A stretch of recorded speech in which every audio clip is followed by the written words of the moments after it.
ঘরে থাকা সহজ উপকরণে দারুণ একটা স্বাদের রেসিপি, সেটা হচ্ছে কাঁকরোলের পুর।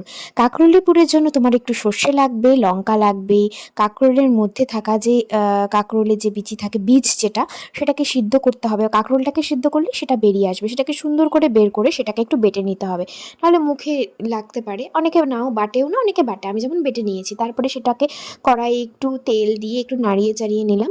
সেটার সাথে কিন্তু একটু লঙ্কার গুঁড়ো, একটু হলুদের গুঁড়ো, সব কিছু দিয়ে সুন্দর করে নাড়িয়ে এবার সর্ষে বাটাটার সাথে এটাকে মিক্সড করে দিয়েছি। আর আমার কাছে থাকা একটু পনিরের তরকারি ছিল, সেটাকেও কিন্তু আমি মিক্সড করে দিয়েছি, যাতে খেতে একটু টেস্ট হয়।